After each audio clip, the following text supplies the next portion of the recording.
second day, and Rahul Kanwal, who never misses an opportunity to show Rajdeep the mirror. Be that as it may, I just have this to say. We are not the India Alliance where you are going to create divisions. On a lighter note, Sanju ji, no divisions. On a lighter note, ये BJP की अच्छी strategy है, divide and rule. You are trending every day. थोड़ा शांत हो जाओ. Learn to be gracious when I am giving you a compliment, albeit a left-handed one. Anyway, now coming to the more serious point. You know, I remember I have been on a zillion debates on these surveys that have been carried out in the last 12 or 24 odd months. And everybody, after the West Bengal Assembly elections of 2021, don't forget in Lok Sabha 2019, from West Bengal, we got 18 seats, 1/8 with a 41% vote share. But come West Bengal Assembly elections 2021, while we improved our tally from 3 seats to 77, which was a 2400% plus jump, our vote share fell from 41% in Lok Sabha 2019 from West Bengal to 38%. And what did political pundits say? अरे भाई 3% का vote share की गिरावट हो गई है बंगाल में. The magic that happened in Lok Sabha 2019 of getting 18 seats, that is not going to happen in Lok Sabha 2024 if assembly elections 2021 are an indication to go by. Okay. My limited point is, if we are actually improving on our last tally of 18 seats and increasing that to 19 seats, I think the actual result may surprise you on the positive. Okay. I won't be surprised if we are in 22 or even 25. I actually just went to social media to check the trends, and the first trend, the top trend nationally at this moment is Mood of the Nation. So Mood of the Nation is the top trend. So well done, everyone. You guys are clearly doing a good job, and at least the audiences are plugged in and watching, which is fantastic. So thank you. That means a lot. Okay, let's run through all the other states of the East, starting with Jharkhand, where much has been happening. Chief Minister Hemant Soren arrested a few days ago. How is it playing out in the polls as per Yashwant's Mood of the Nation?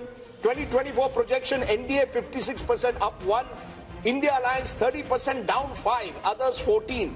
In terms of seats, NDA 12, India 2, same as 2019. Rahul, next is Chhattisgarh. Let's come now to Chhattisgarh. In Chhattisgarh, India Today sea voter projecting that the BJP's vote share will go up from 51 to 54. They won the recent assembly elections, and on the back of that, their vote share is actually going up. The Congress's vote share was at 41 in the last elections. That could now come down 3% to 38. When converted into seats, the Congress had 2 seats last time round. That could come down to 1. The BJP had 9 seats last time round. That could go to 10. So Chhattisgarh, the BJP doing well and holding on to its gains from the last election. That's right. The honeymoon effect clearly there in Chhattisgarh. Let's turn to a state which is again fascinating because there will be Lok Sabha and Vidhan Sabha in the state of Odisha. 2024 projection, NDA 40% vote share, that's +2. India 12%. Naveen Patnaik's BJD at 41%, down 2%. How is this all translating into seats? Virtually again a repeat of what we are seeing in 2019. In fact, a slight jump for the BJP, 10 seats up 2. The India Alliance, mainly the Congress there, is getting 0, down 1. And the Biju Janata Dal 11, down 1. So clearly again all these states are almost repeating 2019. In fact, state after state, Rahul, if you look at the map of India, in many of the states it's a repeat of 2019. Is there a way of looking at these numbers, Yashwant, and giving our viewers some insights into what may happen in an assembly context in Orissa? Because like Andhra, Orissa too polls at the same time. Orissa, there is a very clear split vote. There is an upswing for the BJP as far as the Lok Sabha voting is concerned, but as far as the assembly voting is concerned, it is clearly the Naveen Patnaik BJD way. Assam. Assam, let's look at the seat shares for Assam. Last time the BJP had 9 seats, that could go up to 12. Remember, Assam has 14 seats. The Congress and the AIUDF was at 3, that could now come down to 2, that's down 1. So Assam, BJP consolidating its leads and gains. Let's now look at the overall East seat share. If you look at the 153 seats, and if I look at the vote shares, 47% of the vote for the NDA, 37% for the India Alliance. When converted into seats, in the east of India, 103 seats for the NDA, 38 for the India Alliance, 12 for the others. And I think this is a story.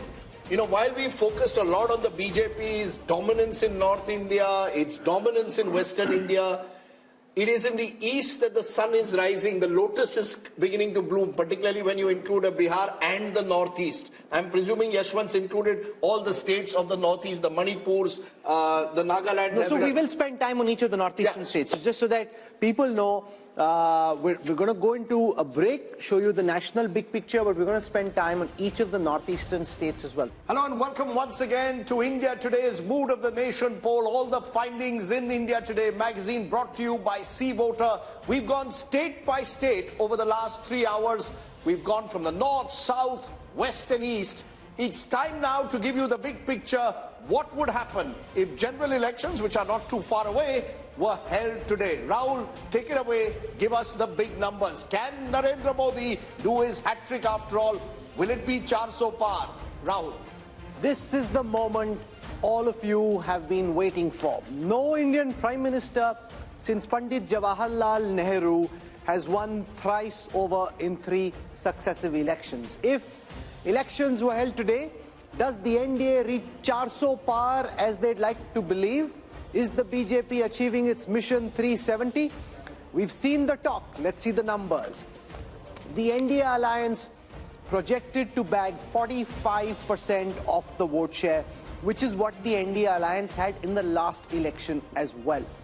The India alliance expected to bag 38% of the national vote share, which is 11% more than the last time, but that's also because last time it was UPA, this time it is the India Alliance. So parties like the Trinamool, at this moment, this could change soon after our broadcast, but at this moment officially they are part of the India Alliance, which is why as a national aggregate their vote share is up 11%. The others from 28% are now coming down to 17%, down 11. That's as far as the alliance-wise vote share is concerned, where there is a very clear gap of 7 percentage points between the NDA and the India Alliance. Let's take a look at how this converts into seats. 400 par is Prime Minister Modi's war cry. They're heading there, but not there yet. 335 is the current projection by Sea Voter for the India Today group for this Mood of the Nation opinion poll, the last MOTN before the Lok Sabha elections. 335, way short of 400 at this moment. This is 18 down from the last election. So if you take all the allies together, they had 18 more last time. They're down at 335 at this moment. The India Alliance is at 166. That's 75 seats more than the last time. The others are at 42, 57 down, but that's an apples and oranges comparison because some of the parties which were in the others have now moved to the India Alliance. The big story, though, is that the NDA is set to come back to power quite comfortably. See, you want to hit 4 centuries in one match, you're hitting 3.5 centuries just yet. And remember, Rajdeep, there's also the fact that once this message goes out that Prime Minister Modi is comfortably placed, then a lot of people may decide, "Arey, vote kya waste karna isi ko do," because if he's coming back. So that ultimately could also come into play.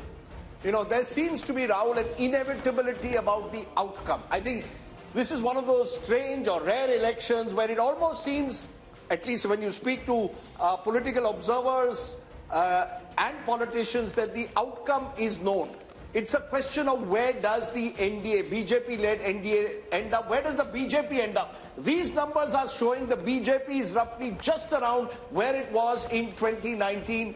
The NDA is marginally down, but as you said, there could be a bump it could get in the next 2 months because if it campaigns hard and the BJP is known to do that. Plus, could it get more allies? Remember, all of this is before the possibility of a Chandrababu Naidu or an Akali Dal joining in. All of that could take the BJP above 350. I know that there is all this buzz about 400 par. That perhaps will require the perfect storm. But the BJP has set the base. I think what this Mood of the Nation poll shows, people want Mr. Modi back. The majority seem to want Mr. Modi back for a 3rd term in the first past the post system.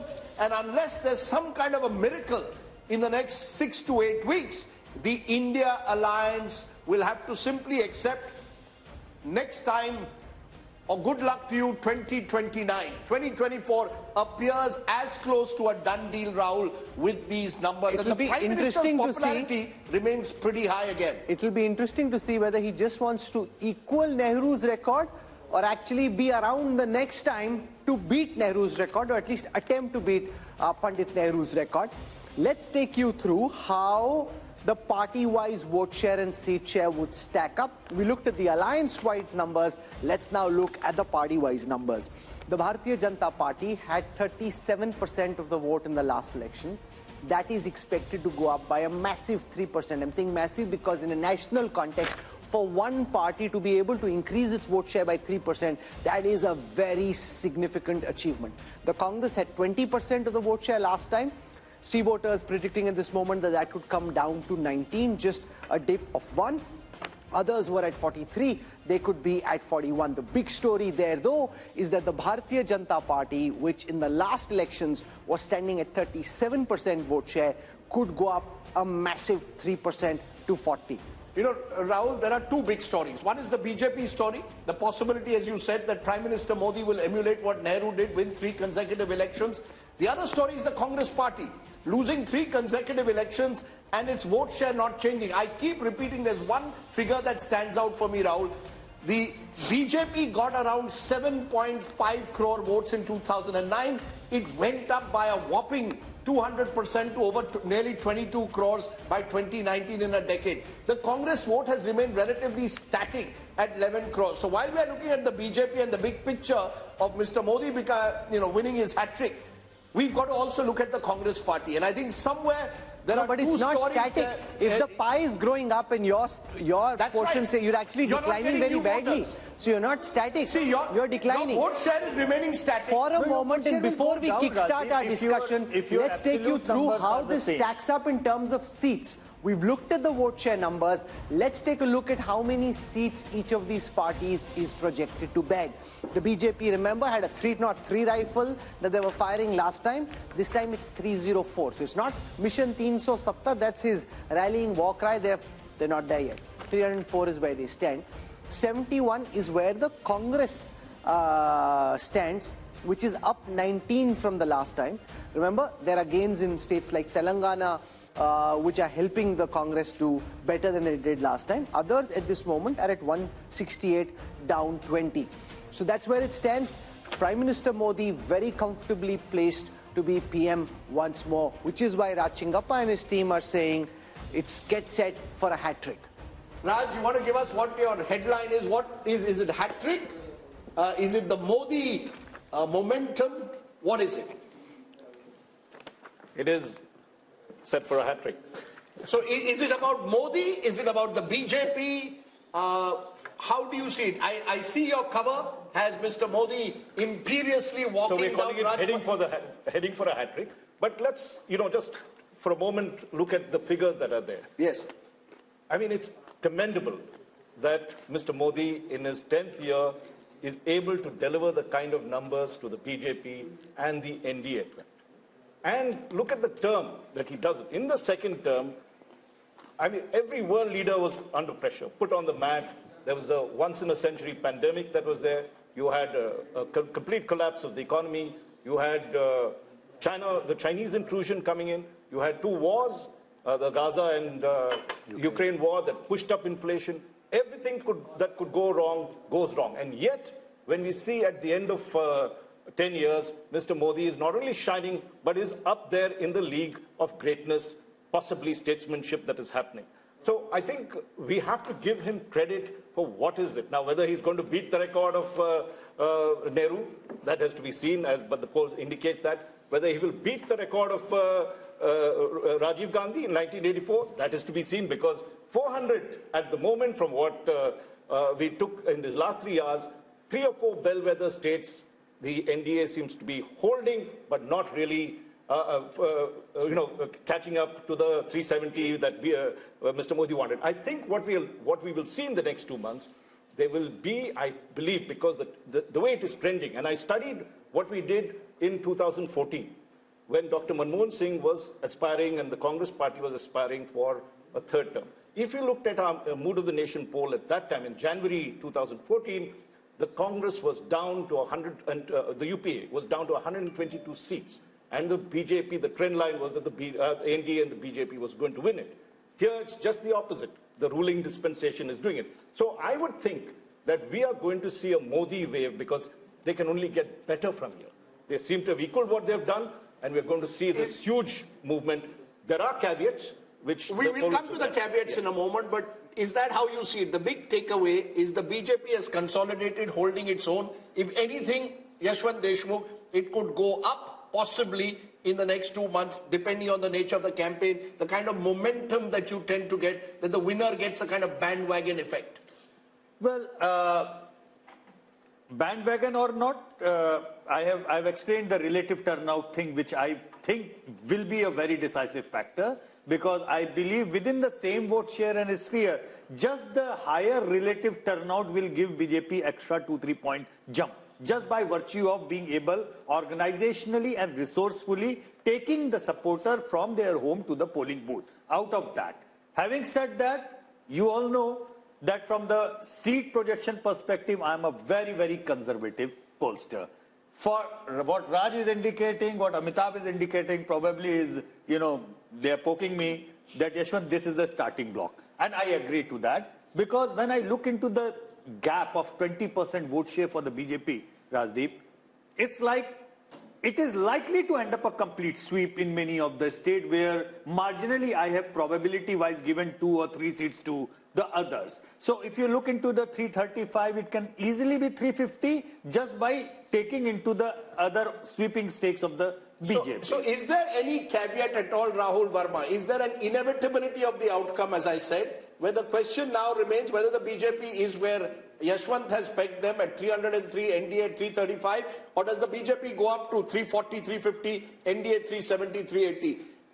Are these the only two scenarios you see, or is there a possibility of a 2004 miracle that the opposition is holding on to? In Indian politics, there is always possibility, but the other term I'll use is probability. The probability of this now turning in a reverse direction is very, very low. And see what is happening in some ways, just to sort of like add to what Rahul was saying. PM Nehru in his successive elections, 52, 57, 62, Congress vote share did not improve. What is happening with BJP, 31, 37, and now projected is 40, 3 months ahead of election. And given if it's a conservative estimate, BJP being an organizational party can actually pick up more votes.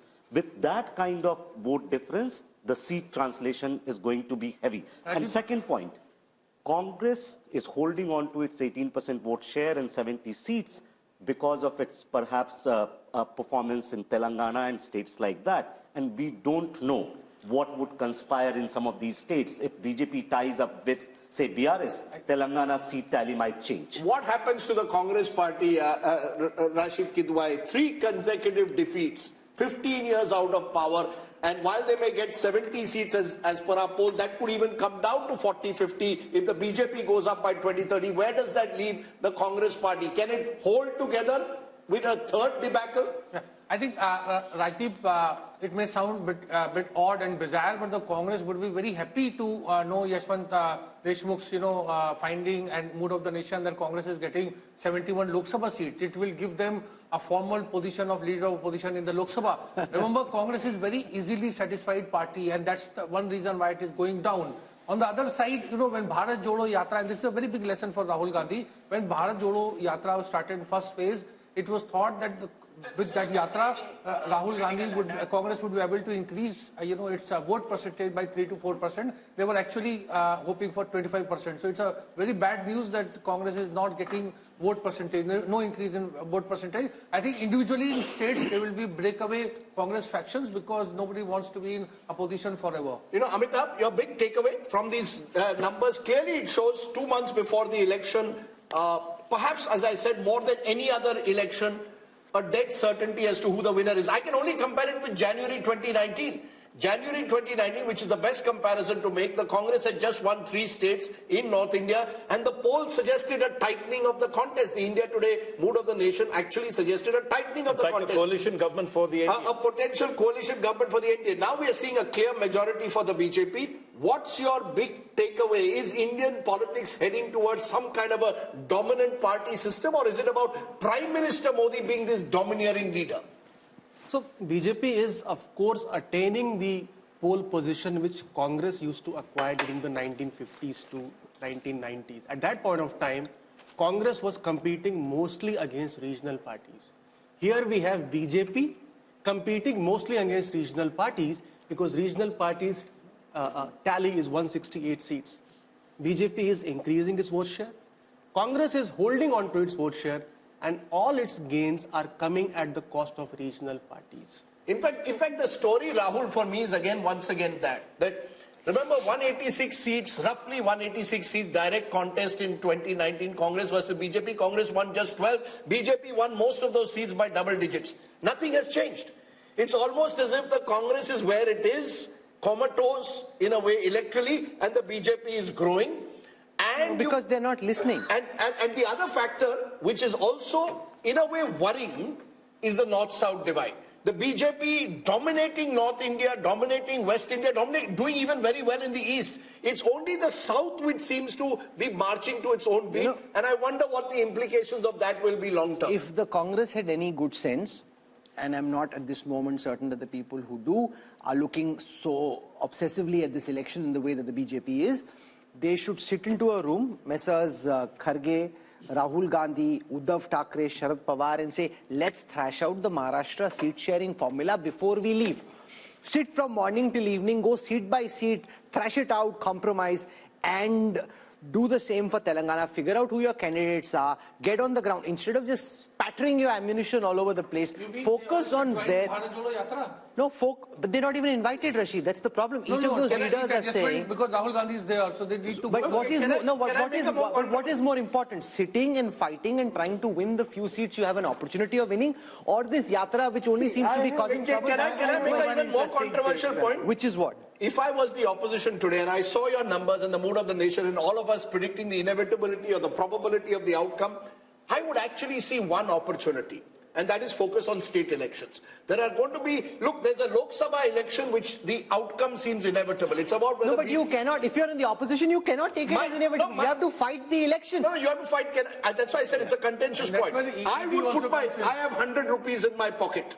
I would put at least 80 rupees of that into state elections. There's Haryana, there's Maharashtra, there's Jharkhand, there's Bihar next year, then there's a series of other elections. Look, in the Lok Sabha, you can pick up, I'm only going by the mood of the nation, Rahul. You can pick up 20, 30 seats by what you're saying, better seat adjustments, do a little bit in Maharashtra, work out your numbers. You should do that. Of course you should. Every election has to be fought.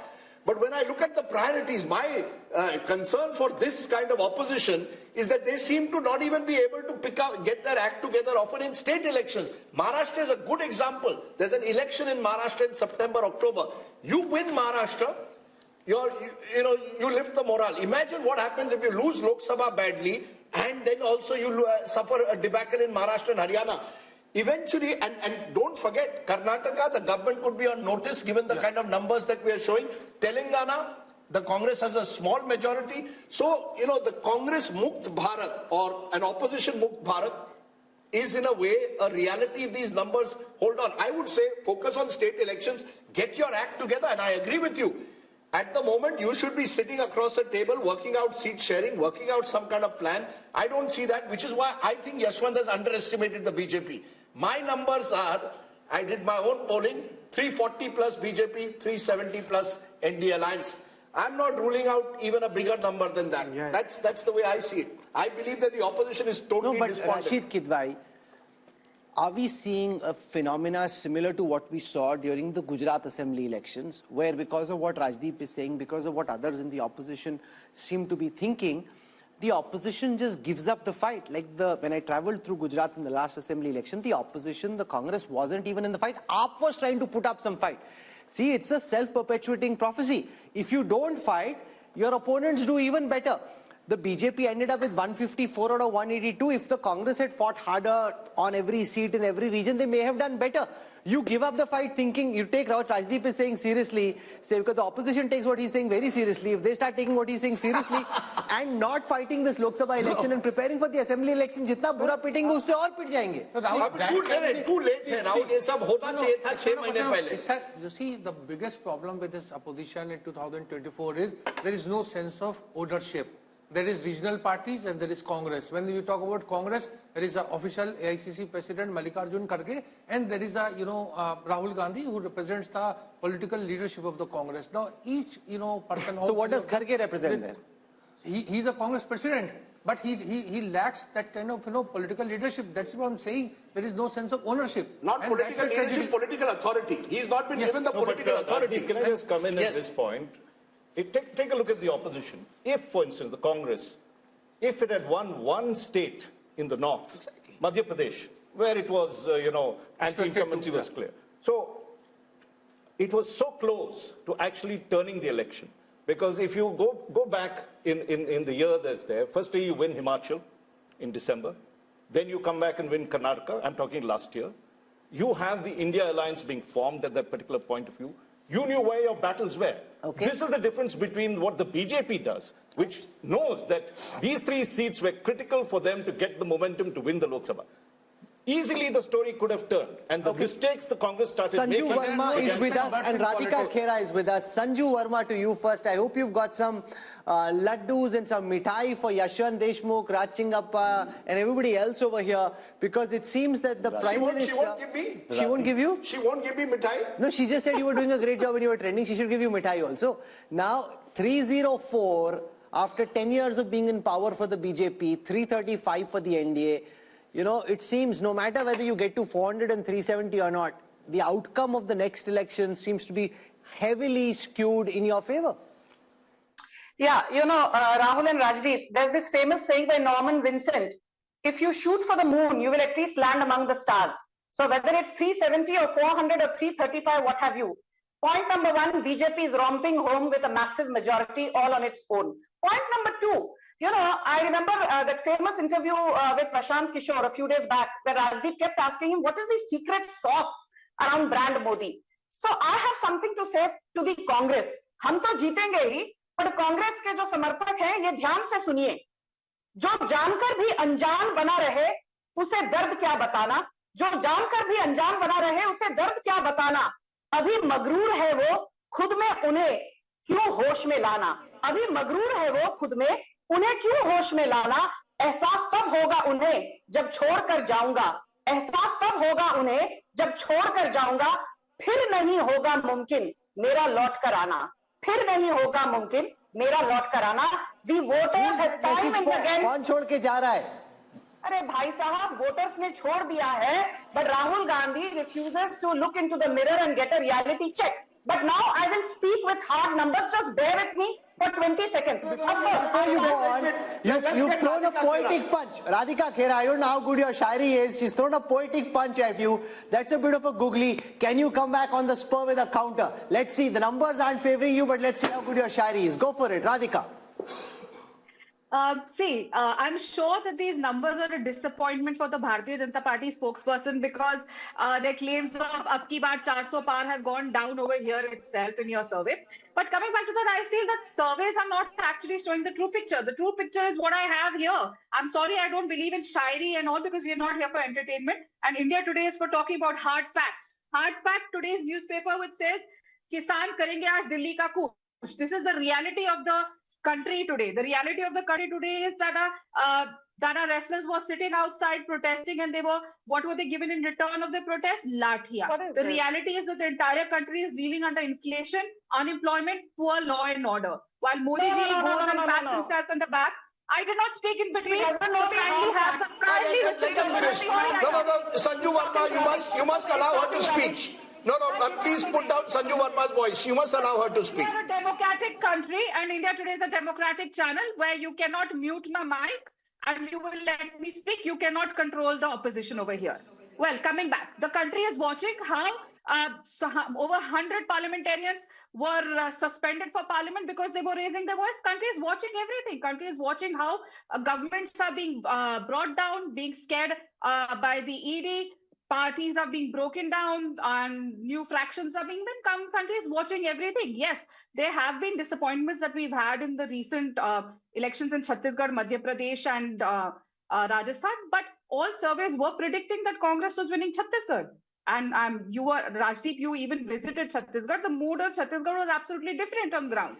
But something else happened. So I don't think that So I want to go back to Sanju Verma. Sanju, you know, while the overall picture is very rosy, or should I say there are lots of lotuses in the overall national picture, and they're blooming, Maharashtra is a concern, Telangana is a concern, having an alliance in Andhra Pradesh, potentially even Punjab is a concern. And the way that the BJP has been operating, my sense is that they may be looking at these states where they're not doing well and trying to double down and figure out how to make the tactical arrangements to do well here.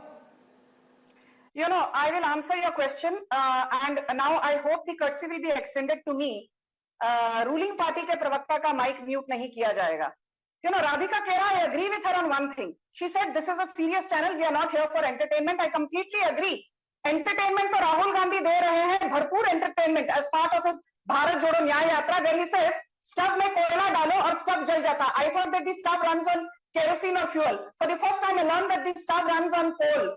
So please don't sit here and give me your half-baked knowledge. Now I will come to the hard facts.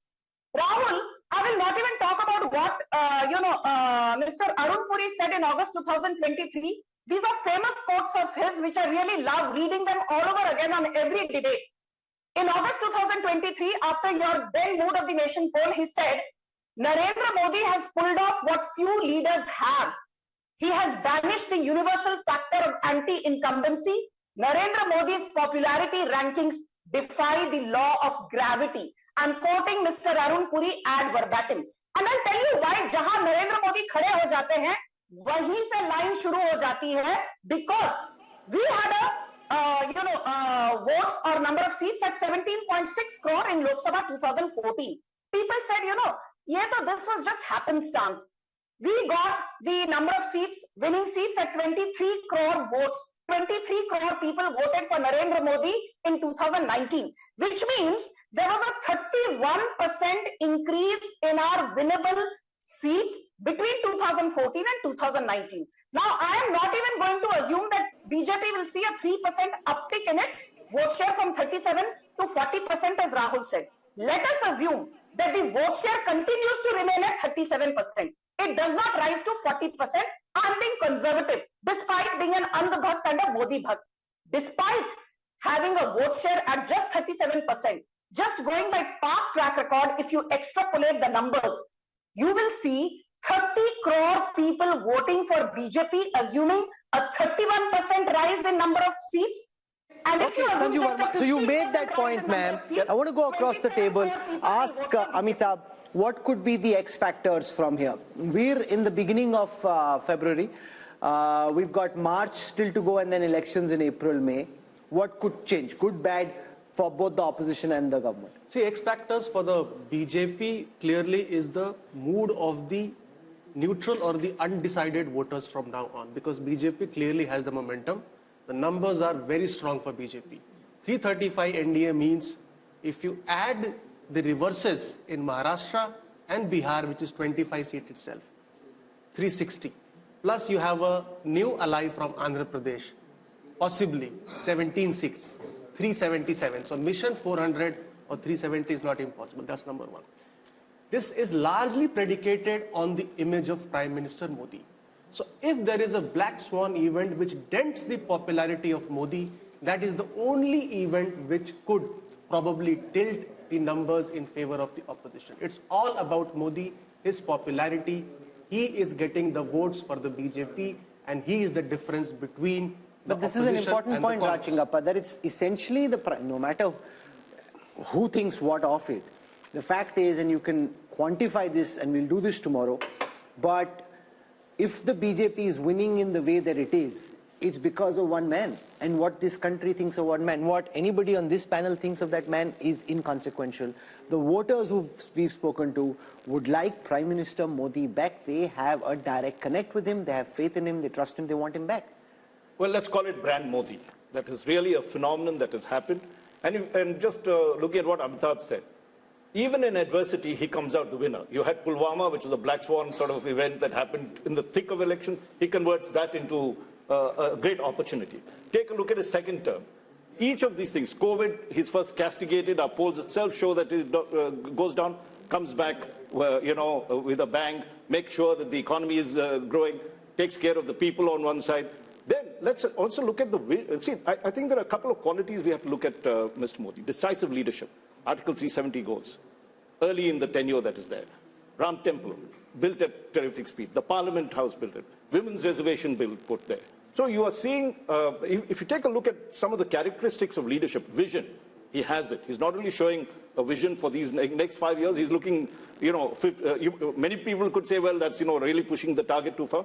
But he's giving a nation, an aspiring nation, a road to development. And I think that's very important. So he's able to balance the Hindutva sentiment, which is the cultural sentiment that you want, or the soul of the nation, with pragmatic governance, decisive leadership, and this, this quality that he demonstrates in terms of welfareism as well. So he's taken all the planks of the opposition, appropriated all of them, made it his own, and has really, that is why you're seeing the kind of results. And he's building, Rajdeep, a new republic, whether anybody likes it or not, very different from the Nehruvian idea of India in the last 10 years, and he'll cement it in the next 5 if these numbers are correct. He has, in front of our eyes, built a new India. Look, as I said, the Prime Minister is a consummate politician, and it isn't easy to hold on to your popularity over an extended period of time, particularly when you've gone through several black swan events over the last decade. That is a given. I like to use sort of M factors, and I'm going to give you 7, each of which I think it's not just Mr. Modi's secret sauce. I put Mr. Modi at the top. I put machine. The BJP is a machine. And the machine... No, they built a machine. You mean machine, you think like it's a machine lying on the ground. Anybody can do a machine. They built a machine. Of course they built a machine, but the machine has various aspects to it. The machine knows how to use state power. It will know where, when to corner the opposition. So did the Congress when they were in opposition. So did the Congress. Sure, of course. But the Congress didn't build the structure that the BJP has built. When you say that, Mr. Modi is building a new republic, I just want to give the elements, I think, that are important as to why is he still winning. There's Prime Minister Modi, consummate politician, knows how to use power. There's the machine of the BJP, the RSS, the Sangh Parivar. There's the message. The message, interestingly, look at Mr. Modi's message in the last month since Ram Mandir. He's not focusing on Mandir, he's focusing on Viksit Bharat, talking about infrastructure projects, talking about Amrit Kal. Cleverly knows how to change the goalposts. This is over, let's move on to the next. So the opposition doesn't know what will come next. Number 3. Number 4 is money. Let's be honest, Indian elections, the oxygen of Indian elections are increasingly money. The BJP dominates that space like no other party has done. The Congress may be in its pomp, but that time, the opposition was much weaker. No, but that time the Congress leaders, many of them pocketed the money themselves. This is different structure they are getting for the machine. A lot of the Congress leaders, and you know this well, pocketed. It's not as if in Maharashtra we don't have khoke ki rajniti. Let's not say that we institutional corruption in the manner in which there was under the UPA. That's not the case. The jury is out on that, but I'm willing to concede that the Prime Minister has made it, ensured that the party comes first at the very top. Not in the case of the Congress, individuals came ahead of the party. Then you have Mandir. I think as the survey is also going to show, Ram Mandir has taken the Prime Minister's own popularity to another level. That's where it comes that, you're crafting a new ideological republic in a way, moving away from the Nehruvian idea to a new idea of a new republic. Who knows, uniform civil code comes next. Then, and I think this is crucial, you have the Mahagathbandhan. You see, you're as good as your opposition is. If you're playing a terrible opposition, which is so badly divided, which has really made no effort to actually build on the weaknesses of the government. It's not as if the government doesn't have weaknesses. Unemployment is a problem. Our survey also shows that. What have you done to build it? You have had 4 meetings of the India Alliance, all in 5-star hotels, or 3 of them in 5-star hotels, 1 in Patna where Nitish Kumar, your convener, has gone. You made no effort to capitalize when COVID management was going wrong, to build a kind of consensus. We need change. You've not offered me a leadership or a narrative to combat Modi. I think that's an important element. You're as good as your opposition is. Finally, and I know, Rahul, this is contentious, the media. Let's be honest, no one has dominated the media space quite like Mr. Modi is. So we've never really questioned, for example, the misuse of the ED in the way that it should be. The poll also shows a number of Indians believe the ED is being misused. So I think Mr. Modi is Teflon-like. All of this comes together to make him almost impregnable, pregnable. And I think, credit to him. It's not easy in today's world to be as popular in 2024 as you were in 2014. More popular. More popular, you can say, but it's a combination of various factors. Your popularity is also dependent on how unpopular the other side is. No, but that's not Modi's fault. It's not. If his opponents don't know how to bat and bowl, how can you blame Modi for that? Rahul, who's blaming Modi? I'm giving the reasonings. The reasoning is the opposition in the last 10 years has had opportunities. Demonetization was an opportunity. COVID was an opportunity. You had the chance to question the government in a serious manner. As this poll is showing, the regional parties are holding on to their own. But the Congress has been unable to rediscover itself. So the question will also have to be asked on Rahul Gandhi's leadership at some stage. Surely, this poll, how long is the Congress going to sort of protect him? I think the biggest problem that the opposition is facing is a face. You know, who Modi versus who? Is it Mallikarjun Kharge? Is it Rahul Gandhi? Is it Mamata Banerjee? Is it Arvind Kejriwal? So people have no idea. Is it M.K. Stalin? Is it some other, chief minister? So, nobody knows. So therefore, Mr. Modi is having it, very easy. And the survey is indicating at that. If there was a face, if there was a, sort of caste affiliation, if there was issues, talking points attached to it, perhaps the outcome may not have been very different, but there would be something like 2019-like situation. Is he invincible? I mean, at this point of time, can we say that Mr. Modi is invincible? Could the opposition have done anything better to change the mood of the nation? Maybe a better word is unstoppable. Yes. What could it have done? There is always a possibility, but I think of politics structurally. And the nature of politics is such that opposition does not have many chances. To use a cricket analogy, if, say, Tendulkar or Virat Kohli is in full form, no matter you bowl a Yorker or you bowl a sort of like, a googly and spin, they will hit you. But Tendulkar has got gold. Modi has never got gold. This is why leaders are important. But think of 50s and 60s politics. Was there no leaders in opposition? There was Lohia and other things. Could they challenge Nehru and Congress party? No, because in political time, now you counted 7 things. Everything is in favor of BJP, right? So at the moment, I don't think there is any X factor. The only X factor could be that we have no sense of what's happening on the ground. People have made up different mind and they are telling something else. So at the moment, everything is aligned in favor of Here's what I wish to say. Let's just zoom out for a moment and think of the larger picture in a more historical perspective. I was at the Pran Pratishtha of the Ram Mandir at Ayodhya, where while Prime Minister Modi was being introduced, he was linked to Chhatrapati Shivaji Maharaj, as the ideal Hindu king, who at that time, really demonstrated all the virtues that good Indian kings should have. So he's kind of being projected in a historical arc in that same kind of weight category. Rahul Verma, is there any contemporary political figure who comes to your mind who 10 years on, not just in India because there's no comparison here, but even internationally, 10 years after being in power, manages to increase his party's vote share by 3%. Go back in time. Who comes to your mind? Can I make someone who can? Yeah, who? We often tend to, since Nehru is still in the news. Remember, Nehru in the early 60s was a weakened prime minister. The war with China, despite that, won.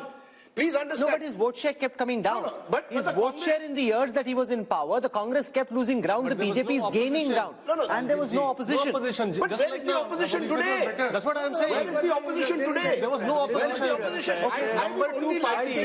I think only Nehru can be compared. Rahul Verma, okay, so you've got Nehru, Modi punching in from a party who got us independence, that kind of goodwill to Congress party after 47, with all the heavyweights of our freedom struggle on the Congress side. Let's be very, very honest. The 52-53 mandate was not Mr. Nehru's mandate. 62 I'm talking about. 62, yes. But the vote share dipped. Vote share dipped a lot. No, but by then his actions goes up in 57. Yeah, but in 62 and after that, he's being punished for his actions. The people in India at this moment are rewarding Modi and the BJP for what they are seeing, far from punishing. Let's spend some time on this. Historically, who comes to your mind? Yashwant Deshmukh? No, nobody. I mean, nearest that from the... and one point which I wanted to make, where I can probably answer your question, is the hunger to win and willingness to work 24/7 to let that happen. And that thing, only person which comes to my mind is Mrs. Indira Gandhi. Yes. Besides that, no other prime minister in India had a hunger to win. I'm not restricting this conversation, Raj Chingappa, to India. Raj Chingappa, in a historical context, Who comes to your mind? Somebody democratically elected. Only an authoritarian leader who knows how to fix, who knows how to fix the mandate across How the is he world. fixing the mandate? No, I'm not talking about Modi. I'm talking the only, when you say, give me an example parallelly.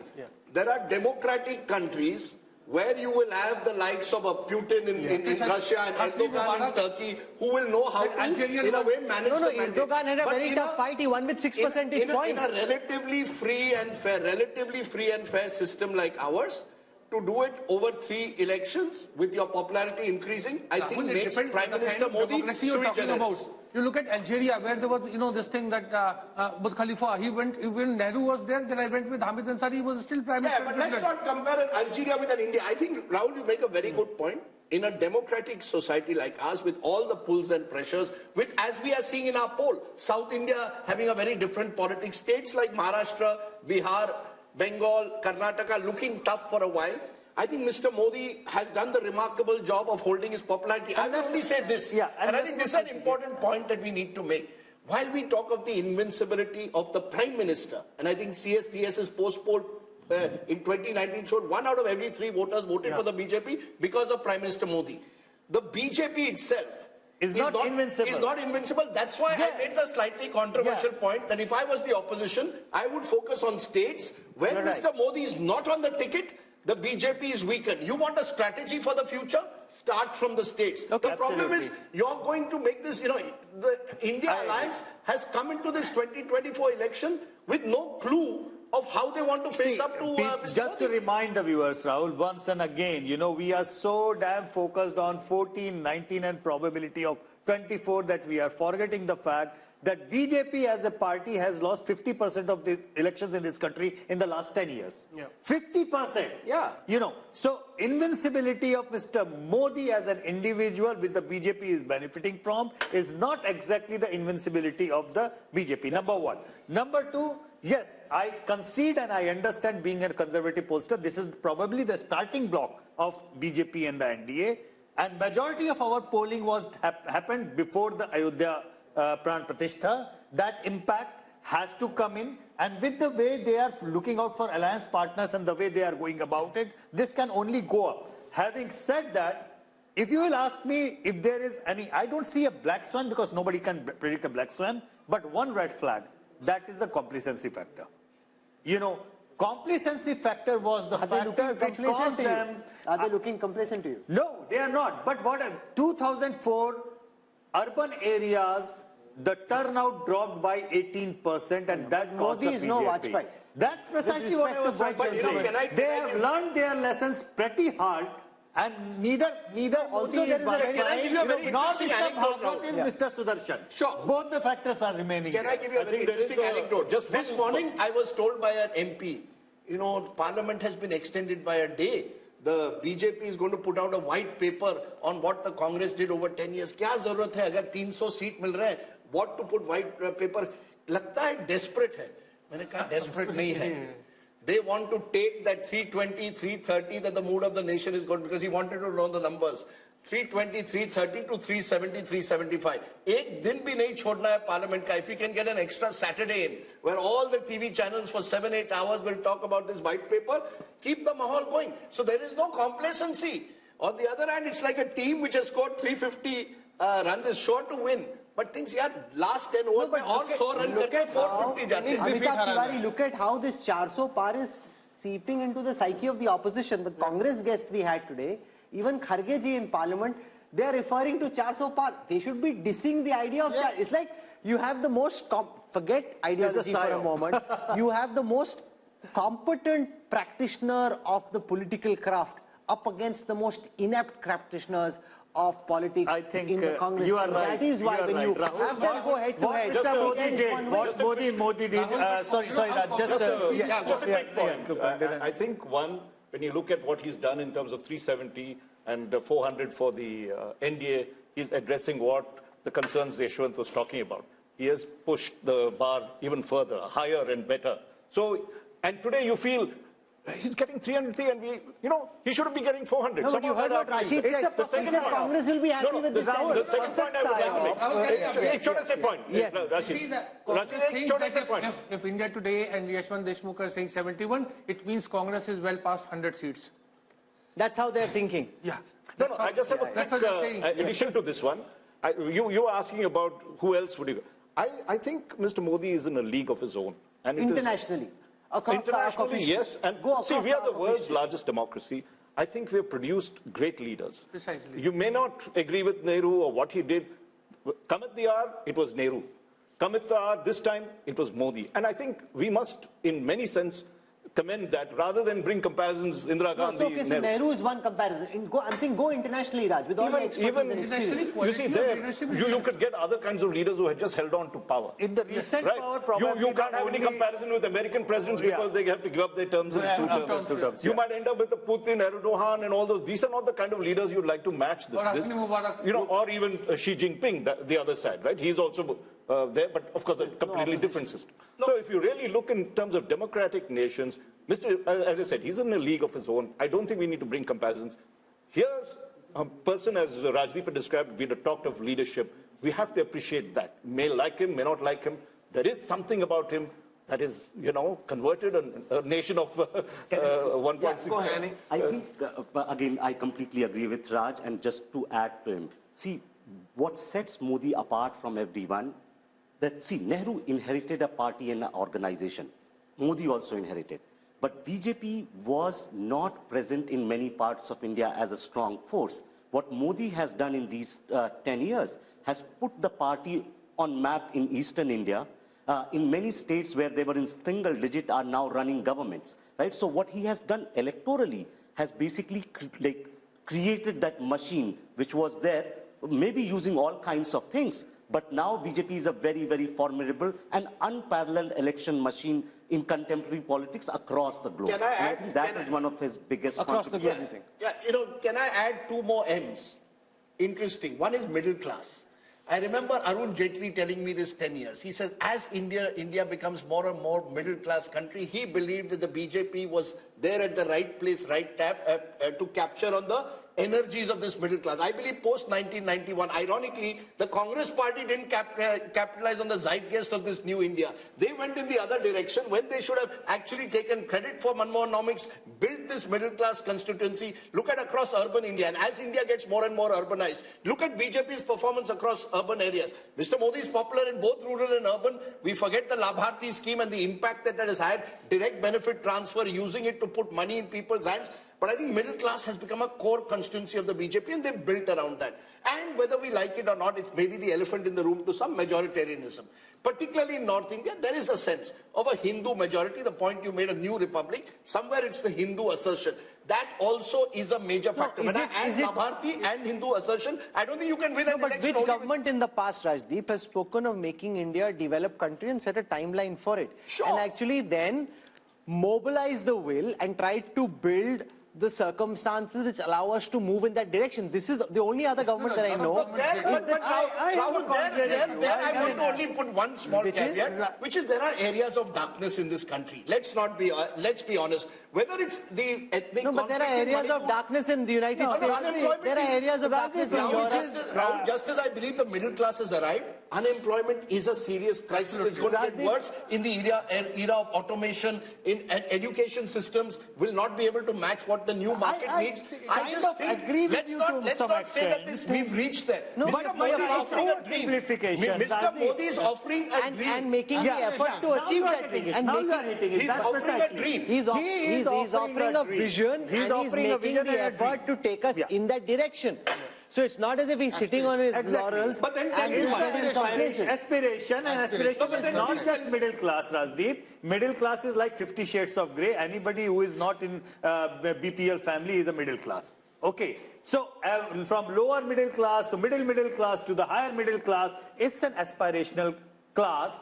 And he is a person who is showing a vision and a dream that, okay, You are maybe suffering, but what the India which I'm trying to make will be a great India for your kids, your grandchildren. dream was already And he's working towards that. But then tell me, if this was also perfect, the double engine, as we saw in certain states, doesn't work. I think India is too complicated to reduce it to, Modi's captured the attention of all of India in every election. That's why he's captured it in a presidential style. In elections, increasingly are presidential at the national level. Mera leader kaun hoga? Mera prime minister kaun hoga? Mr. Modi, with his consummate abilities as a communicator, and the point I keep making, Rahul, which Prashant Kishore also now makes, Mr. Modi's been around 50 years in politics. He's seen various, these black swan events, you're able to conquer sometimes through your past experience. It's like a journalist. If you've been 40 years, we can do live program. Pehle saal, it was a struggle. Mr. Modi's been there. He's done the hard yards. Let's give him credit. He's been in power since 2002. He's been in power for 22 years, and that gives him experience of hand. On the other side, he's become elite. You've got regional leaders who've been stuck in their states. I think one of Mr. Modi's major achievements is from Gujarat Chief Minister. When he became Gujarat Chief Minister, we thought, ye kaise banega, RSS ka aadmi hai, has no experience in governance. When he becomes Prime Minister, we said, yeah, Prime Minister kaise banega? Recently you said.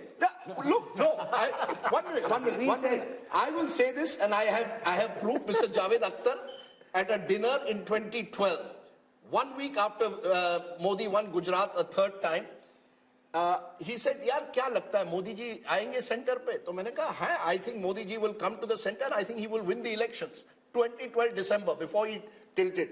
He said, nahi, he is haunted by 2002, nahi ho sakta hai. I said, sir, there comes a time when a person can sort of go beyond his sort of past to the future. So I will not take that, but I will say this, that he surprised people. I would certainly. And he continues to surprise people. He continues to surprise. He continues to surprise the same people who never cease to be surprised. But that's a different matter. That's a good line. That's a good line. No, but it's true. It's true. That's true. The thing is that, see, the matter of fact is that he works hard. And I think pretty much, and I've said this to Raj, that, as one of my physics professors, he never used to give us marks on the final answer of the numericals. He used to give us the marks on what did we attempt. Dimag lagaya ki nahi lagaya, koshish ki nahi ki. I think Indian voters are coming to an age where they want to see the leaders make an effort. If you make an effort, they are even willing to own up your failures. See how people have owned up his demonetization failure. Okay. People, majority of them say, galat tha, lekin sahi niyat se kiya. Okay. So we are out of time. We are out of time. We need to finish. There are two politicians which are fascinating in that sense, using this effort point. One is Mr. Modi, one in a very different way, Naveen Patnaik. Yeah. 25 years, never lost, and you ask people, nahi sir, koshish kar raha hai. You see, Indian voters, he's right, want to reward well-intentioned. Okay, so we are out of time. We need to wrap up. Rajdeep? No, Rahul, just one little point. I think it's more than just try. Modi delivers. He has demonstrated that on time also. Whether it is building a parliament building, getting things done, he makes sure. That is the culture change. And also remember that at the end of 10 years, Dr. Manmohan Singh, with no disrespect to him, was completely tired. The government was just coming apart. Even Vajpayee ji, at the end of his 6 years, was very tired. He had to say, na tired, na retired. But, the government wasn't energetic. Prime Minister Modi continues to stay as energetic, as pumped up, where people around, and I've seen younger officers, much younger than him, and at New York, at the yoga day, I asked one young officer in his team, "Arey, tum kyun nahi kar rahe?" "Arey, nahi, unme zyada energy, hum mein kam." So, that's like people half his age. Okay, so Rajdeep, before we wrap up, if you were Modi, what song would you be singing tonight? What's that song that Shah Rukh Khan had? Number one. I don't expect me to know. What is the anybody else know? I'm the best. I'm the best. I'm the best. Koi hero yahan, koi zero yahan. I'm the best. Look, Mr. Rahul Gandhi, what song are you singing tonight? You're putting me in trouble because you want... Ye kya hua? Kab hua? Look, there are lots of songs. But look, seriously, I hope for the Rashid sake... has another song. Can I though say something? For the sake of Indian... Okay, Amitabh Tiwari, 1 second. अपना time आएगा अरे भाई advisers बता रहे हैं उसको यही अपना टाइम आएगा Rahul, he's sounding like Virendra Yadav. Look, let's not rule out He's sounding anything. like Virendra Yadav.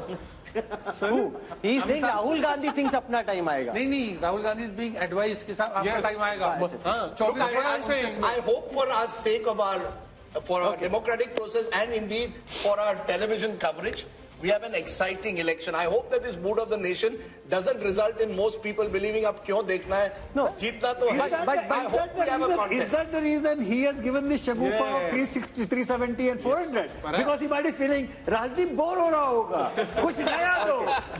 We're out of time. You know, something if you look at the numbers across social media, across digital, across television over the past 4 hours of programming, I can see that there is interest. So Rajdeep may be feeling slightly, there's no fun over here. There's a lot of excitement, buzz around the India story, a lot of excitement about the Bharat of the future and around these poll numbers as well. I think that will continue through. So I think Rajdeep's earned his dinner, sung for his supper. Sung for my supper. India has been modified, it appears, as per the mood of the nation.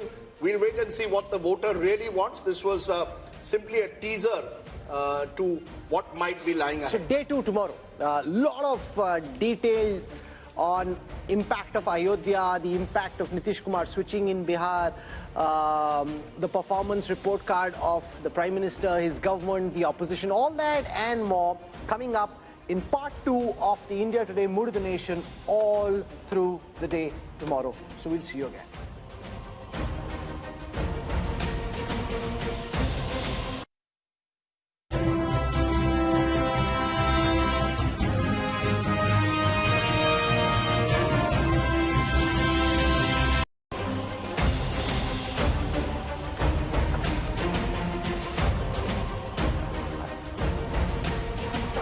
Hello and welcome. You're with the India Today Mood of the Nation biannual survey brought to you in partnership with C Voter, which has done this comprehensive nationwide survey at a time when all eyes are on the big question: who will win the general elections of 2024? That's the question that we're going to answer in a detailed manner this time, but not just the big picture.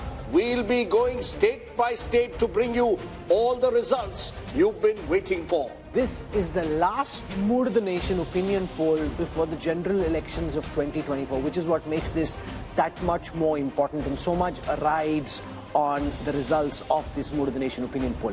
Let's introduce you to our guests who are going to join us over the next several hours as we bring you the results of the Mood of the Nation poll. I want to start by introducing Yashwant Deshmukh, lead cephalogist at C Voter. He's got this fancy Himachali cap on and has been working very hard over the last several weeks, and lots of changes, Rajdeep, in the chess drawing board, forcing revisions in the MOTN sample. So he's really been working doubly hard, not just because of us, but also because of all the changes that And there could be more changes within the next month. You know, change is the only constant. Next month or tonight, tomorrow, there could be changes galore, and therefore we'll have to keep looking at these numbers very carefully. Flanking him is Raj Chingappa, editorial director at India Today magazine. He and his team have worked on compiling and dissecting the results of this poll, and you can read the analysis in the new issue of the magazine, which is out in stands now. We've got Amitabh Tiwari, who's joining us, political analyst, and to our left we've got Rahul Verma. Rashid Kidwai joins us, and we got Sanjay Kumar from CSDS. So this is really as sharp a political panel as can be, and I'm discounting myself. And no, I'm keeping Rajdeep there, discounting myself, but a very sharp panel on this. So what we'll do for a moment is take you through the methodology adopted by C Voter for this poll, and then we'll go state by state in getting you the results of this poll. So this Mood of the Nation opinion poll was done between the 15th of December and the 28th of January. Largely, some polling happened later when there were specific changes like there were in Bihar, but largely between the 15th of December and the 28th of January. For this poll, the sample size was 35,801. But C Voter, as our viewers know by now, has a continuing tracker sample. So that adds 1,13,000 interviews to the Mood of the Nation sample, giving us a robust sample size of 1,49,000 for this sample and the tracker that's been going on between the 15th of August and the 31st of January. So there's a 3% plus minus margin of error at the micro level, and Yashwant claims he has a 95% confidence level. So that said. Rajdeep, let's now dive straight into the numbers for Uttar Pradesh. Okay, let's go state by state. And we are starting with the state of Uttar Pradesh because remember, generally it's believed all roads to Delhi lead through Lucknow. That certainly to some extent has been the case in 2014 and 19 given the domination that the BJP has had in the Hindi heartland. But let's take a look at what the Mood of the Nation poll is saying. First, let's take a look at vote share because vote share will give you a sense of where the parties stand. And what we are predicting at the moment is a 52% vote share for the NDA, which means that the NDA is actually up from last time. They're even higher than they were in 2019 when they did remarkably well in that election. The India Alliance, and presumably this India Alliance includes the Congress, the SP and the RLD as of now. The RLD could well switch sides. Therefore, at the moment, they're at 36%, up 10% last time, but they have lost the BSP, which was in 2019 with the Samajwadi Party, and others 12%, primarily the Bahujan Samaj Party. But the key thing is, how does this translate into seats? That's the difficult task that Yashwant has undertaken. The seats, what would the seats be in the 80-member UP Assembly? And just take a look at that. The NDA goes up from 64 to 72 out of 80. It's a gain of 8. So NDA, BJP holding rock solid in the saffron heartland in a way. The India Alliance 6 to 8, so only a marginal increase, and that's divided between 1 for the Congress and 7 for the Samajwadi Party. Others are completely wiped out. The 10 last time were the BSP. So Rahul, the first big numbers clearly show the BJP holding its own in what's become its bastion. And if the BJP is already at 72 in the way the state plays right now, Yashwant, the most important question is, now that RLD is very clearly in talks with the BJP, if Jayant Chaudhary was to join the NDA, where could that 72 reach? Well, I mean, of course, it will impact minimum number of 2 seats for sure. But it's not just about how many seats that RLD is contesting and they are likely to win. It's also about the overall impact of the Jat voter consolidation in the entire Western UP, and not just Western UP, but across in other states which have a significant number of Jat voters. So that, having said that, Rahul, let me be upfront about this one. And me and Raj discussed this so many times about the numbers of the seats and everything. You know, I am a conservative pollster. And I find it very difficult to tell people that, you know, why are these others or other NDA numbers or non-NDA numbers coming up even when you have NDA or BJP crossing 50% of vote?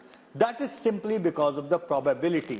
When you say any party is there in that particular region, even if you cross 0 to 1, in UP with 6 regions, you end up with 0 to 6 kind of range. So it's also a question of probability. Otherwise, this number with this kind of a vote share could end up anywhere. So you're saying it could be 80 also? I will not say it cannot happen. No, because he's sitting on 72 and he says, I'm conservative. No, it is a possibility. You know, it can't be ruled out. But let's, you know, we are T20 style today. So I'm going to ask all our panelists quick responses because we are going through the entire country. Raj Chengappa, Uttar Pradesh, as I said, the road to Delhi reads through Lucknow. If this is the result of Lucknow, clearly the keys to Delhi are in the hands of Prime Minister Modi. No doubt Uttar Pradesh is the bellwether state, and if it is showing the kind of results that the India Today C voter poll is showing, the BJP is on its way. I would only like to point out a little bit of history because the Prime Minister Modi had said he'd want to win 405 seats and for the BJP 370 seats. So if you look back, the only person who did that was Rajiv Gandhi, who won 405, and of course subsequently it became 414 when Assam and Punjab were added on. And at that time in UP, that was the undivided UP, I think the Congress won 82 out of 85 seats. That was a sweep. Now, if we are going by these figures, and as they've touched 50%, I'm sure the other pollsters would say that the BJP would require to max in Uttar Pradesh if it has to get its target of 370 that it wants. Remember, those two elections are very different, Amitabh Tiwari, because the 84 election was held in the aftermath of the assassination of then Prime Minister Indira Gandhi. It was an election won largely on the back of sympathy. Here is Prime Minister Modi, who's been in power for 10 times. This is not a empathy, sympathy vote. This is a performance vote. If you end up 72, or if Yashwant says could be even higher, that would be the most incredible performance imaginable. Yeah, so if these numbers hold true, if you see whatever is BSP's loss of 10 seats is largely accruing into the tally of the BJP. BJP is gaining 10 seats at the expense of BSP. So if these numbers hold true, then what is clearly being shown is that it is largely a pro-incumbency vote. It is a pro-Modi vote, it's a pro-development vote, it's a pro-vote for his policies and the way he has handled the economy. But are you surprised because Rahul Verma, Uttar Pradesh was for a long time, for about 30 years, completely fragmented. Now suddenly, since 2014, the BJP has come to dominate the state, 2 general elections, 2 assembly elections, and now you could have a 3rd general election. Is the BJP therefore entering into UP, much like it was in Gujarat, a completely dominant party, 50% more, 50% vote and more, suggests a dominant state? Absolutely, Rajdeep. One reason for fragmentation in the 90s and early 2000s was that there were at least 4 credible players that were present. BJP, Congress, SP and BSP, the regional parties were very, very strong. Over a period of time, Congress declined and also BSP declined. So why Yashwant is saying that the numbers are conservative? Because this time BSP is moving out and they are still holding on to 10% or some vote share there. Which means that actually the numbers could be much more than 75, even touching 70. No, but here's the thing. It reflects the continuing trend of elections becoming bipolar. Remember, the BSP, according to Yashwant's analysis, is projected to come down from 19% vote share last time to 8% this time. That's 11% down. And this is a party which in 2007 had won 200 plus seats. So that just shows how the BSP has ceded ground to now become a rump. 8% Sanjay Kumar for the once mighty BSP just shows that for time to come, elections in UP will be BJP on the one side and Samajwadi Party on the other, with a much weaker Samajwadi Party against a much stronger BJP. Rahul, we need to understand why elections are becoming bipolar not only in UP but in Bihar and many other states. Because I get a sense that the entire election now is being contested in the name of Prime Minister Narendra Modi. I don't see this election as a contest between Rahul Gandhi and Narendra Modi or Narendra Modi versus any other leader. It is a referendum on how do you rate the performance of Prime Minister Narendra Modi. So people are divided on 2 axes, pro-Modi, anti-Modi. And you see the election becoming bipolar on this, not on the issues, but largely on this factor. If you are on pro-Modi side, you tend to align, your party tend to align with NDA. And if you are anti-Modi, you tend to align with the UPA, or if you're not able to align with the UPA, then you go alone. But that is what is happening in UP. But where does this lead, therefore, the India alliance, Rashid Kidwai? Because you've got a situation where you are tying up with the Congress and Samajwadi Party tying up. We still don't know how the seat distribution will take place. But when they look at these numbers, there'll be a sense of hopelessness almost, particularly if Jayant Chaudhary also leaves the alliance. Even if Mayawati, was to come on their side, which seems unlikely in a few weeks' time, either way, India Alliance is starting this race with one hand tied behind its back. Yes, Rajdeep, there is a total sense of despondency, but I still think Mayawati is the biggest insurance policy that BJP has in Uttar Pradesh. Imagine this 8-10% vote going to India Alliance would have made material difference. And second thing is how many Gandhis, 3 Gandhis, Rahul, Sonia and Priyanka, how many of them are going to be in fray? Because unless they contest, and same applies to Samajwadi Party, Akhilesh Yadav and Dimple Yadav and all those people, credible people. No, what's your sense? Will any of the Gandhis contest now? I think they are looking for Rajya Sabha route. At least one of them will get into Rajya Sabha. No, but I don't agree with Rashid Kidwai. He says BSP joining the India Alliance makes a difference. Even if I add 36 and 8, that's 44. Up against 51 for 52 for the NDA, it still leaves them 6 short. No, but even if there is perfect transfer of votes, even if there is perfect transfer of votes, which we saw in the last elections when they were both stronger in the BJP, not as strong, it still didn't make a difference. Look, Rahul, BJP is the dominant party of UP. There's no doubt about that. And all the other parties are basically trying to compete for that same anti-BJP vote that exists. So even if they come together, they're actually only consolidating the anti-BJP vote. The BJP vote itself, once it's crossing 50%, even if it was 48% tomorrow, they would still be well over 60 as they were in 2019. So I think... And Rahul, we are not factoring in the Ram Lahar, which is there. There is a lot of... Why people are shifting? Because they think that there is going to be a huge, consolidation in favor of BJP in Uttar Pradesh. And that explains Sultan, so this was a cricket match and the BJP ends up 72 out of 80 in the first state. And the projection across our table of really sharp political minds is that it could actually even be more. Then, you know, the Congress and the India alliance are out of the race even before the race has begun. Shehzad can say, okay, thank you very much. I don't need to do the talking. Modi's doing the talking for me. Rahul, no game is over till it is totally over. So I know this is a very disappointing save for the India alliance. But I must say that despite all the advantages that the Prime Minister and Amit Shah and BJP have built up over these 10 years or so, you know, they're still pretty much at 50%. The opposition has not been able to come together as we need to defeat this power so far. But the election is not over. The election is going to be contested in UP and all over the place. And by the way, I know you people said something about the performance. This is a performance election. If this is a performance election, I want to ask you. I want to ask the people of UP, for example, that until 2014, UP's economy was larger than Tamil Nadu's economy. Now, 10 years later, and most of that is under, well, all of it is under Prime Minister Modi, and most of it is under Chief Minister Yogi Adityanath. Why is the UP economy now smaller than the Tamil Nadu economy? What has changed? Now, at the national level, we are doing a T20 style analysis, so we want 1 point at a time. You made your point. Let Shehzad Poonawala now respond. Shehzad, the fact is that UP is seen now as a dominant party state. Do you give credit to the Modi factor, the Upyogi factor, a combination of both? The fact that the double engine there seems to be really working at the moment. Rajdeep, I give credit to 3 factors and let me complete my answer. 1 is Ram Lala, 2 is Geeta and 3 is PD, and let me complete. Ram Lala means Rashtriya Suraksha, Mahila, Labharti, Leadership and Arthvyavastha. Geeta means growth, information, innovation, infrastructure, technology and Atmanirbhar Bharat. And PDA means performance, delivery and aspiration.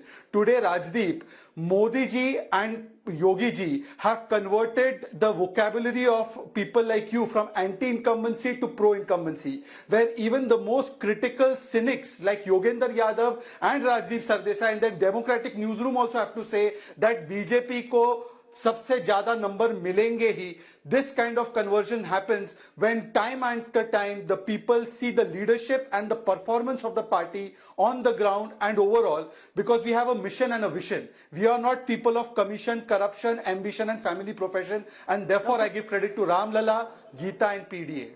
You know, I love his acronyms. He's going to go very far in politics, given those acronyms. Mr. Modi has clearly got a few bucks in the party who know how to use acronyms rather well. What I want to do now is play out a small excerpt from a show we had earlier today from Lucknow, where we spoke to voices on the ground, trying to get a sense of the pulse in Uttar Pradesh. So here are some excerpts from the Mood of the Nation poll from Uttar Pradesh from earlier today.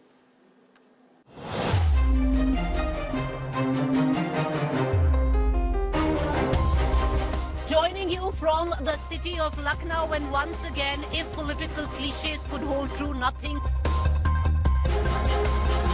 विपक्ष की जल गई है एकता की रस्सी, इसलिए Bhajpa UP में जीतेगी 80 में 80। मुझे लगता है यहाँ पर बैठ के लच्छेदार बातें करना और थोड़ी बहुत शेरो शायरी कर लेना एक चीज है। आप धरातल पर आके असलियत देख लीजिए। हम पूरे विश्वास के साथ कह रहे हैं कि कांग्रेस पार्टी का उत्तर प्रदेश में खाता नहीं खुलने देंगे। युवा चाहता है रोजगार, और रोजगार के नाम पर आप कहते हैं पकौड़े तल लो। केवल भारतीय जनता पार्टी है जो बढ़ती हुई दिखाई दे रही है, बाकी सारे राजनीतिक दल आपको गिरते हुए दिखाई दे रहे हैं।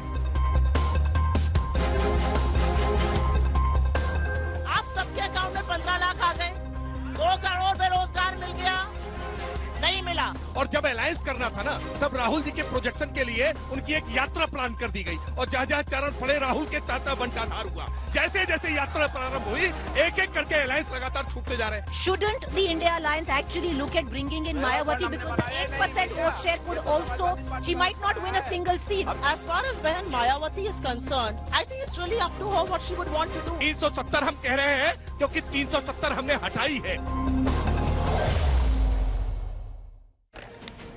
I want to come now to the state of Punjab, and just keep in mind that the numbers that you're about to see assume that the Aam Aadmi Party and the Congress will find a way of fighting together. But this is a state where AAP and Congress are 1 and 2, and whenever two parties are 1 and 2, they typically find it very difficult to be able to distribute seats amongst themselves. Between 2 and 3, it's much easier than it is between parties that are 1 and 2. But since that's the way it is seeming on the surface, that's the calculation that we're about to show you. So here are the numbers for Punjab. I'm going to start by taking a look at the vote share numbers first. The BJP had 10% vote share in the previous Lok Sabha elections. That's now projected to go up to 17. That's 7% up. The Aam Aadmi Party had 7% vote share in the last Lok Sabha elections. That's now projected to go up to 27. That's 20% up from the last time. The Congress had 40% vote share in the last elections. That's now projected to come down to 38. That's 2% down from the last time. The Akalis had 28% vote share. That's now projected to come down to 14, a loss of 14% for the once formidable Akalis. Let's take a look at how this converts into seats. So on your screen right now, for the 13 seats of Punjab, here are the C-Voter India Today Mood the Nation projections. C-Voter is projecting that the BJP is likely to stay at 2 seats. They're likely to stay at 2. What's gone out from the NDA kitty there are the Akali seats. The AAP is expected to be at 5 seats. That's up 4 from the last time if we see the party-wise breakup of these seats. The Akalis were at 2. That's likely to come down to 1. So the BJP holds on to its 2 seats. The AAP goes up from 1 to 5. Remember, in the first election they fought in 2014, they had 4 seats. So they go up to 5 this time. The Congress at 5. They were 8 last time, so they're down 3. And the Akalis are at 1, down 2. Now, what could change potentially, Yashwant, is if at the last moment the Akalis and the BJP are able to tie, because behind the scenes there's a lot happening. It's not firm, finalized, both sides haven't decided. The Akalis we know are keen, the BJP is 50-50, wishy-washy, but that can change anytime. And if that changes, how does that potentially change these numbers? Of course, I mean, that would be having some impact for sure, because I guess that between the Akalis and the BJP, even though there has been quite a lot of bad blood in the recent years, as far as the core voting is concerned, they are pretty much supplementary in nature. The core has been anti-Congress vote at large, which the Akalis and the BJPs have been tending together. So this separation might have split it vertically, because BJP ran away with the Hindu votes and Akalis were with their Panthik votes. But if they come together, definitely that will have an impact. But it will not be the same kind of seat sharing, Rajdeep, that is for sure, because wherever BJP is going back with their old allies, the seat sharing equation is no more the same, which was defined by Vajpayee and Advani. But you know, this is a fascinating state, Raj Chengappa, because the alliances have changed dramatically in the last few years. The BJP and the Akalis were together. AAP versus Congress was the battle of Punjab. They've now come together. They may not have chemistry on the ground. Do you really believe that this AAP-Congress alliance will work in the end and actually see the arithmetic benefits that this poll is suggesting? Or do you believe in the end it'll be very difficult for AAP and Congress to actually fight Punjab together, which may be another twist to these numbers? It's my favorite state since I was there as editor-in-chief of the Tribune. But I think here, let's take Sanjay's argument of brand Modi and a referendum of that. How much of that is going to play out in Punjab? It never happened when Rajiv Gandhi, it was very troubled state, of course, at that particular time. So the Congress never benefited at that time because of the wave that happened. So if you look at it currently, if the AAP and the Congress get together, they're a decisive force. Have they got together? Have they agreed on anything? That is not to be seen as yet. No, but